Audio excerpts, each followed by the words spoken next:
दोस्तों नमस्कार, मैं आयुर्वेदाचार्य पंकज कुमार, जहां अक्सर बात करता हूं रियल आयुर्वेद के बारे में। और रियल आयुर्वेद रियल नॉलेज से चलती है। आज मेरे साथ आए हुए हैं एक बोकारो से चल करके अजीत कुमार, जो मेरे एक एजुकेटर भी हैं और एजुकेशन 1 साल से ले रहे हैं। आप कैसा फील कर रहे हैं एजुकेशन के बाद, आप बताइए। सर, अब तो ऐसा लगता है कि अब इसके सिवा और कुछ है ही नहीं। अच्छा आयुर्वेद ही जीवन है। अच्छा अच्छा आयुर्वेद ही सब कुछ है। अच्छा अच्छा और इसके बारे में जितना कुछ कहें कम है। अच्छा, मैं एक चीज़ परिचय कराया, आज आपने इसको उखाड़ा। ये देखिए दोस्तों, अंतमूल है, इसको गौर से देख सकते हैं कि पत्ते अंतमूल। और ये बहुत ही ताकतवर पौधा है। ये इतनी ताकत है कि आपके WBC को तेज़ी से बढ़ाता है, यानी आपकी इम्यूनिटी को बहुत तेज़ी से बढ़ाएगा। अगर किसी का इम्यूनिटी लो हो गया है और काम नहीं कर रहा, उसके सिपाही नष्ट हो गए हैं, तो उनको बहुत मजबूती देता है। दूसरा है, देखिए अंतमूल, अभी इसकी और रूट निकलेगी, क्योंकि इसकी रूट बहुत अंदर तक रहता है, इसीलिए अंतमूल, इसको अनंतमूल बोला जाता है, अनंतमूल। इसको सारीबा भी बोलते हैं। अब स्थिति क्या है कि ये बहुत तरह चीज़ों की, जैसे सबसे पहले ब्लड को साफ करता है, रक्त को शुद्ध करने वाले सबसे अच्छी दवाओं में से एक दवा ये मानी जाती है। दूसरी क्या है कि अगर किन्हीं का लंग्स खराब हो गया, कमजोर पड़ गया है ना, अस्थमा होते होते क्या होता है, उनके लंग्स कमजोर हो जाता है, बार बार इन्फेक्शन होते रहता है उनके लंग्स में ठंड गर्म से, तो वहाँ पे भी अगर इसकी क्वाथ बना के पीते हैं तो रियली बहुत ग्रेट काम करता है अंतमूल। इसके बाद इसका एक और प्रयोग बहुत है कि किन्हीं को ताकत की ज़रूरत है, खास करके महिलाओं को, अगर उनको कमजोरी हो रहा है तो इसका 5 ग्राम चूर्ण को अगर हम पानी में 2 कप 3 कप पानी में उबाल करके 1 कप बनाए, मिश्री से मीठा करके पिलाते हैं तो उनको बेहद ही ताकत मिलता है। और एक चीज़ और इसमें बहुत खासियत है, ये जो अंतमूल है, ये खास करके अगर पेट में कोई तरह के इन्फेक्शंस है, आपको पेटों में कोई तरह के इन्फेक्शन है तो वहाँ पे काम करती है, आंतों के मसल्स को मजबूत करते हैं। तो इस तरह से अंतमूल का बहुत सारा माने प्रयोग है। एक और हम प्रयोग बनाते हैं अंतमूल का। ये देखा गया है कि जिन बच्चों को वृद्धि नहीं हो रहा है, विकास नहीं हो रहा है, सूखा रोग हो गया है, तो वैसे स्थिति में अंतमूल और बला का रूट, ये दोनों रूट को पका लीजिए सरसों का तेल में, थोड़ा सा जैतून का तेल और तिल का तेल डाल करके बराबर मात्रा में, और ये इसका चूर्ण और बला का चूर्ण, और उस तेल को अगर मालिश करते हैं तो बच्चा हुष्ट पुष्ट हो जाता है। इसके बाद इसके रूट को और बला के रूट को दूध में पकाना है, थोड़ा सा रूट डाल करके, जैसे 2 से 3 ग्राम रूट लेकर के पकानी है, और उस दूध को छान के फिर उसमें मिश्री मिलाकर बच्चे को पिलाते हैं तो बच्चा बेहद ही माने ताकतवर हो जाता है, बहुत अच्छा काम करता है। इस तरह से सोचिए कि हमारे धरती पे कितने अच्छे अच्छे औषधियाँ हैं, और आज हम तरह तरह के टॉनिक और विटामिन के चक्कर में पड़ते रहते हैं और उससे कोई बेनिफिट होती नहीं है। आज दिखाइए कि यहाँ कितने वनौषधियाँ हैं, आप देख सकते हैं। यहाँ पे आपका बरबरी है, जिसको जंगली तुलसी बोलते हैं, और यहाँ पे चिरायता है। चिरायता के भी पेड़ अभी मैं थोड़ा देर दिखाया था, यहाँ पे बहुत सारे पेड़ यहाँ पे चिरायते के हैं। देखिए कितनी अच्छे, लाइए थोड़ा सा चिरायता के पेड़ यहाँ पे, बहुत बहुत दिव्य औषधि, लाइए दिखाइए। देखिए बहुत सारा है चिरायता का। और बुखार के लिए रामबाण है ये दवा, चिरायता है ना। थोड़ा सा तोड़ के लाइए, बाहर लाइए थोड़ा सा, जी तोड़ के इसको, हाँ दिखाते हैं, लाइए इधर, लाइए आइए, देखिए देखिए ये औषधि इतनी अच्छी है। किसी को डायबिटीज़ है तो उनको एकदम रियली चिरायता हरा मिलना चाहिए। अगर चिरायता को 15 दिनों सेवन करता है तो शुगर में बहुत बेहतरीन काम करती है।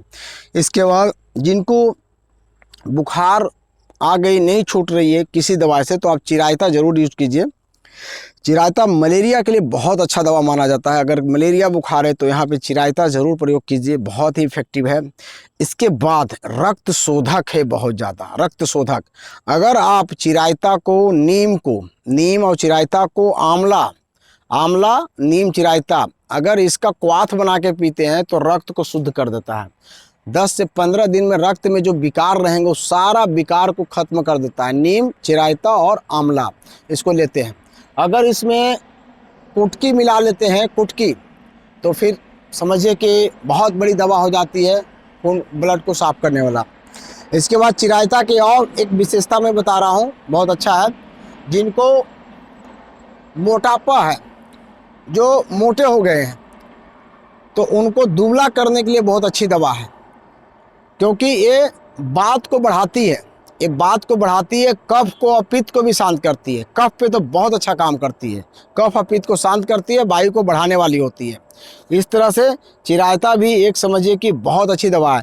मैं चिरायता में देखा हूँ कि किन्हीं को शुगर हो गया तो केवल हाथों में से मसल के रखे या पैरों के तले इसको पेस्ट बना के उस पर पैर रखते हैं, तो आपका मुंह देखिएगा आधा घंटा पूरा कड़वा कड़वा हो जाएगा।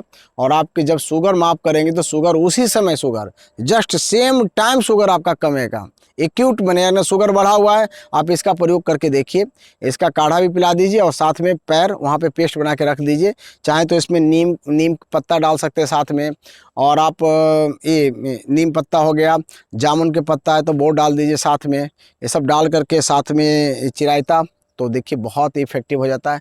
तो मेरा ये कहना है कि रियल आयुर्वेद को अपनाना चाहिए, और हम लोग जो भी वनस्पति को अपनाते हैं तो उसकी तासीर, उसकी गुण धर्म, विपाक, क्या विपाक है उसका, कटु विपाक है कि इसके बाद उसका तिक्त विपाक है कि मधुर विपाक है, वो देखते हैं।